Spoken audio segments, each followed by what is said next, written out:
Afghanistan coach Jonathan Trott নিজেকে সামলাতে পারলেন না, চোখের জলকে লুকোতে পারলেন না ক্যামেরার তীক্ষ্ণ লেন্সের সামনে। আটকে যাওয়া কথাগুলোকে মাইক্রোফোনের কানে বলতে হৃদয় ফেটে আসছিল, কিন্তু কী বা করার। বিদায়ী গল্পগুলো যে এমনই বিষাদের। আফগানিস্তানের সাথে দীর্ঘ পথ চলায় ফুরিয়ে আসা গন্তব্যে তাই শেষ মুহূর্তে ক্রিকেটীয় পরিবেশটা ভারী করতে বাধ্যই হলেন ট্রট। গোটা আফগানিস্তান দলকে তিনি যে স্বপ্নের দুনিয়ায় ভাসিয়ে দিয়ে গেলেন, এবার সময় সেই তড়ি ছেড়ে ভিন্ন পথে হাঁটবার। তাই তো হৃদয় সঙ্গ না দিলেও আফগান দল জোনাথন ট্রটকে জানালো স্মরণীয় এক বিদায়। দলের জয়টাকে উৎসর্গ করল তারা এই কোচের কাছে, আর ইব্রাহিম জাদরান তার ম্যাচ সেরার পুরস্কারটাও তুলে দিলেন।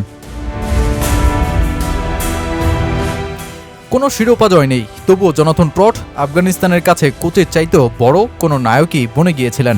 আলাদিনের চিরাগটা হয়তো নেই সাবেক এই ইংলিশ ক্রিকেটারের কাছে, কিন্তু তার পরিশ্রম আর পরিকল্পনার আগ্রহী ছাত্র হয়ে উঠেছিল আফগান প্রজন্ম। হাতে খাতা, কখনো হোয়াইট বোর্ড, দলকে দিয়ে দিতেন চ্যালেঞ্জ। এভাবেই ছোট ছোট শৃঙ্খলাগুলোকে দলে ছড়িয়ে দিয়ে 2022-এ আফগান ক্রিকেটে দায়িত্ব পাওয়া জোনাথন এরপর দেশটার ক্রিকেটের রূপনকশা বদলের কারিগরি বনে যান। অথচ তার এই দলের দায়িত্ব নেওয়ারই কথা ছিল না। 2022-এ গ্রাহাম থর্পের সাথে কথা প্রায় চূড়ান্ত করে ফেলে আফগানিস্তান, কিন্তু তিনি শেষ পর্যন্ত দায়িত্ব নিতে না পারায় ঘটনাচক্রে সেই দায়িত্ব যায় ট্রটের কাছে। হয়তো নিয়তির গল্পে এমন কিছুই লেখা ছিল, আর তারপরই যে শুরু আফগান ক্রিকেটের নবজাগরণ।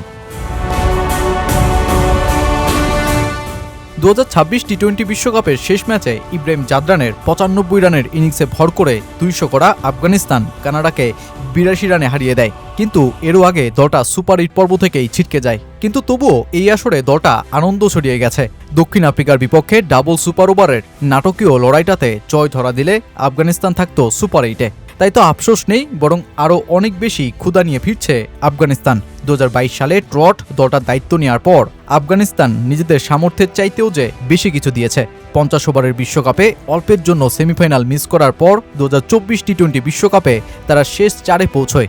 দ্বিপাক্ষিক সিরিজে পাকিস্তানকে হারানো, বাংলাদেশের মাটিতে সিরিজে জেতা, দক্ষিণ আফ্রিকাকে হারানো। তাই তো নিজেকে সৌভাগ্যবান দাবি করা ট্রট চোখের জল না আটকাতে পেরেই বরং বললেন, এই ছেলেরা অসাধারণ।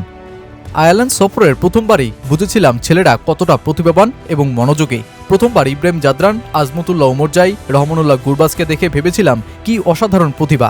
চলুন এই কাঁচা প্রতিভার উপর ভিত্তি গড়ে তুলি। সেই প্রথম সফর আর এখনকার দলের মধ্যে আকাশ পাতাল পার্থক্য। তারা অন্য দেশের তুলনায় অনেক কম সুযোগ সুবিধা পায়, তবুও এই মঞ্চে এসে লড়াই করে। মানুষ প্রায় আশা করে আমরা সেমিফাইনাল বা ফাইনালে থাকবো, এটা অবিশ্বাস্য। অথচ তাদের নিয়মিত একাডেমি, সুবিধা বা কোচিং নেই। আমি ভাবছিলাম যদি আমি স্কুলিং, একাডেমি, নিয়মিত কোচিং না পেতাম, তাহলে 20,000 দর্শকের সামনে দাঁড়িয়ে নিজের অনুভূতি বুঝে সঠিক পারফর্ম করতে পারতাম কিনা সন্দেহ।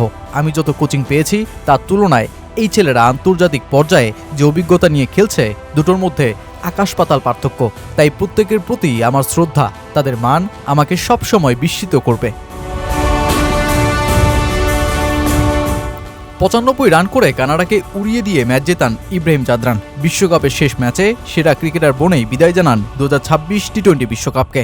আর যে ম্যাচ সেরার পুরস্কার তিনি উৎসর্গ করেন কোচ জোনাথন ট্রটকে। ম্যাচ শেষে তার মুখেও ট্রটকে ঘিরে না বলা কথাগুলোরই প্রতিফলন। আমি এই ম্যাচ সেরার পুরস্কারটা আমাদের কোচ জোনাথন ট্রটকে উৎসর্গ করতে চাই। তার কাছ থেকে আমি অনেক কিছু শিখেছি। তিনি শুধু আমাকে নয়, পুরো দলকেই উৎসাহ ও সমর্থন দিয়েছেন। তার দিক নির্দেশনায় আমরা আন্তর্জাতিক ক্রিকেট এবং আইসিসি টুর্নামেন্টে অনেক সাফল্য অর্জন করেছি। আজ আমাদের সঙ্গে তার শেষ দিন, আমরা সত্যিই তাকে মিস করব। তার ভবিষ্যতের জন্য আমার আন্তরিক শুভকামনা রইল।